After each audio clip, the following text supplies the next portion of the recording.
Bonjour, je vais vous parler du thème du marketing éthique. Alors, le marketing éthique, qu'est-ce que c'est? Le marketing éthique, en fait, c'est transmettre le bon message en accord avec nos valeurs à la bonne personne, de manière à avoir un impact positif, social, économique et environnemental. Donc, dans l'idée, à quoi ça correspond? Ça doit aider à créer de la valeur pour les parties prenantes. Donc, ils peuvent être des clients, des partenaires, des fournisseurs et globalement tous les bénéficiaires de l'action qu'on met en place. Alors, le problème, c'est qu'il y a pas mal d'idées reçues autour du marketing. Donc, les termes de marketing éthique, pour certains, c'est pas compatible en fait parce que ça sert à manipuler, inciter à l'achat, inciter à produire plus, consommer plus. Et c'est quelque chose qui, dans l'imaginaire collectif, est ou était du moins très négatif. C'est possible d'une part, mais c'est pas la principale utilité du marketing. Et le marketing éthique, c'est pas que ça. Donc, étant donné la quantité de contenu qu'on publie aujourd'hui, c'est-à-dire que tout le monde est créateur de contenu entre TikTok, Instagram, etc., euh, ça devient de plus en plus important de prendre conscience en fait de l'importance de ce qu'on publie et de prendre conscience qu'on peut avoir un impact sur les gens et à nous de décider si cet impact-là va être éthique ou pas. Par exemple, le marketing peut être utilisé de manière extrêmement peu éthique. Par exemple, c'est-à-dire que dans les années 70, Nestlé a réalisé une campagne euh, pour le lait, enfin, le lait artificiel, finalement, le lait qu'eux-mêmes produisaient. Donc l'idée, en fait, c'est parti de l'idée où ils se sont rendus compte qu'ils ne pouvaient pas faire d'argent sur le lait maternel. Et afin de faire consommer du coup aux mères du lait artificiel, Nestlé a lancé une campagne qui disait qu'en fait le lait maternel, le lait artificiel était bien meilleur pour la santé de l'enfant, qu'ils avaient eu l'avis de plusieurs docteurs, etc. Et ils ont fait une stratégie de communication qui était très importante sur ce thème-là. Alors, le problème, en fait, c'est que dans les faits, c'est pas très grave. Maintenant, en fait, dans les pays pauvres, c'est surtout les pays en fait, qu'ils ont ciblés, comme l'Inde, la Chine, etc. Ils se sont rendus compte que certains parents n'avaient pas accès à l'eau potable, ce qui fait qu'en fait, ils mélangeaient le lait et ce lait-là avec de l'eau non potable, ce qui a rendu malade des milliers d'enfants et qui a causé la mort de beaucoup de bébés. Il y avait aussi le problème que certains ne pouvaient pas en acheter en quantité suffisante pour nourrir convenablement leurs enfants. Et du coup, encore une fois, beaucoup d'enfants sont morts. Donc, il y a eu un boycott et il y a eu de gros problèmes autour de cette campagne-là. Mais on peut aussi se servir du marketing comme quelque chose d'éthique. Par exemple, là, c'est une association qui a voulu placer en fait des, des posters sur le sol, donc pour attirer l'attention, qui étaient pour sensibiliser à la cause SDF, donc pour faire réfléchir sur le fait que c'est un endroit où pouvait être un SDF. Donc, il y a quelque chose d'intéressant dans le marketing, c'est qu'il faut différencier stratégie marketing et communication. Donc, en fait, les stratégies marketing, c'est juste mettre en place des études pour analyser comment amener le bon message à la bonne personne. Et la communication, c'est la transmission de l'information. Donc, on n'est pas obligé d'utiliser à proprement parler la publicité, mais c'est la transmission de l'information euh, qu'on met en avant en fait, pour que les gens achètent notre produit. Mais le marketing, avant tout, c'est un outil neutre. C'est-à-dire que c'est un outil qui peut servir à inspirer, éduquer, faire avancer la société, mettre en avant des valeurs et des modes de pensée qui ne sont pas ceux qu'on a actuellement. Ou alors, à l'inverse, il peut aussi servir à manipuler et à inciter à la consommation.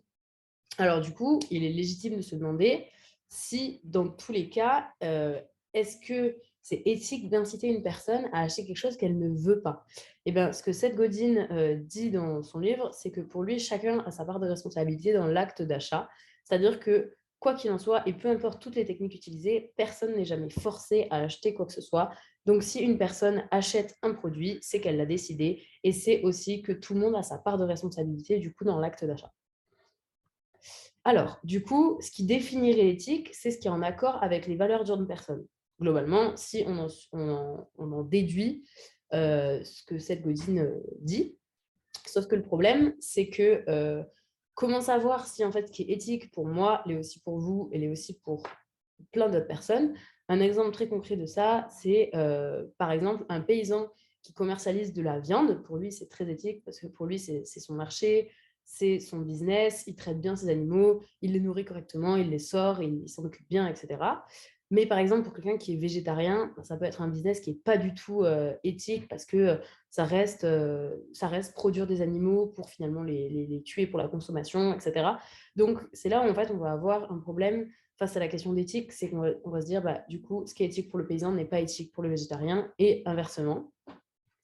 Donc, dans ce cas-là, la définition qui a été mise en place, c'est la véritable définition de l'éthique qui serait finalement, ce qui est éthique, c'est ce qui ce qui considère les valeurs personnelles d'une personne, les 3 piliers du développement durable, donc l'écologie, l'économique et le social, et aussi les 17 objectifs du développement durable. Donc, le marketing éthique, ça pourrait être finalement transmettre le bon message en accord avec ses valeurs à la bonne personne qui gagnera réellement quelque chose, et ce, de façon à avoir un impact économique, social et environnemental positif. Ça serait une définition qu'on peut considérer comme la plus juste pour l'instant. Les limites du marketing éthique. Du coup, le marketing éthique, est-ce que c'est un effet de mode? On peut dire clairement que oui. Je pense qu'il y a beaucoup d'entreprises qui surfent très clairement sur la vague du greenwashing et finalement de tous les types de washing. Donc, qu'est-ce que c'est le greenwashing? C'est simplement le fait de mettre en avant une image très verte, très éco-responsable, etc. Alors que ce n'est pas le cas dans les faits et c'est se servir de ça pour faire du marketing. Alors oui, c'est un effet de mode, effectivement. Ça peut être un effet de mode qu'on peut qualifier de positif, finalement, parce que même si ce n'est pas 100% vrai, on n'est pas à 100% dans quelque chose d'une démarche qui est sincère, c'est un effet de mode qui va dans la bonne direction, donc de tout ce qui est éthique et de tout ce qui est responsable. Mais après, le washing, ça peut être aussi au niveau des pros de la communication. Donc, il y a beaucoup d'entreprises aussi qui ont basé toute leur image de marque sur justement cette image de vert, de communication verte, etc. Et en faire trop, effectivement, ça rentre plus dans un effet de mode que dans des réelles valeurs de vouloir faire du marketing éthique.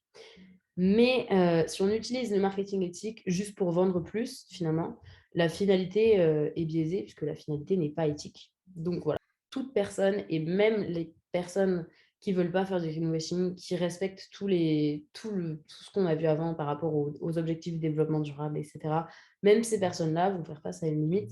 C'est-à-dire que même une personne qui va donner une conférence sur le marketing éthique pour inciter les gens à être plus éthiques, bah, finalement, il va être dans un local qui consomme de l'électricité, il va être venu jusque-là en voiture, etc., etc., etc. Donc, le 100% éthique n'existe pas. Et l'idée, en fait, du marketing éthique, c'est vraiment faire du mieux possible pour que chacun essaye de s'améliorer et à chacune des étapes du process. Voilà. Et aussi être transparent et honnête dans ce qu'on fait. Par exemple, Veja, c'est ce qu'ils font. C'est une marque qui essaye le plus possible d'être transparent et honnête parce qu'en fait, ils ont mis une page sur leur site où ils expliquent tout ce qu'ils font qui n'est pas éthique. Et comme ça, ils sont très honnêtes sur tout ce qu'ils peuvent faire et tout ce qu'ils peuvent pas faire. Et aussi, Patagonia, du coup, on peut se dire que c'est bizarre pour une marque qui incite à ne pas acheter ses vêtements, mais finalement, ça marche très, très bien. Et c'est clairement pas du greenwashing, du coup, parce qu'ils incitent vraiment à réutiliser les mêmes vêtements, à ne pas surconsommer, etc. Donc, quelles seraient les solutions finalement pour faire du marketing éthique? Tout d'abord, ne pas pousser à la surconsommation, mais plutôt promouvoir des valeurs importantes. Du coup, c'est vendre indirectement, hein, bien sûr, évidemment, ça reste du marketing, mais ça met en avant quand même des valeurs qui sont très importantes, comme on vient de le voir sur Patagonia et Veja. Apporter une vraie valeur ajoutée aux personnes, c'est-à-dire pas essayer de vendre un produit à tout prix, mais plutôt essayer de vendre le bon produit à la bonne personne au bon moment, quand il en a besoin et quand ça répond à un besoin. Être authentique et transparent, je viens d'en parler du coup, et rendre toutes les informations accessibles aux personnes qui souhaitent les voir. Promouvoir la vraie diversité et être dans l'inclusion. Et aussi également sur le site internet, dans toute la communication. Communiquer moins mais mieux. Donc ça, c'est mettre en place en fait une communication qui va être plus ciblée, qui va toucher uniquement les bonnes personnes et éviter de faire consommer le produit à toutes les personnes qui n'en ont pas besoin. Revoir régulièrement sa stratégie et rémunérer correctement du coup les équipes, les fournisseurs, les prestataires, etc. Voilà, merci beaucoup pour cette présentation et au revoir.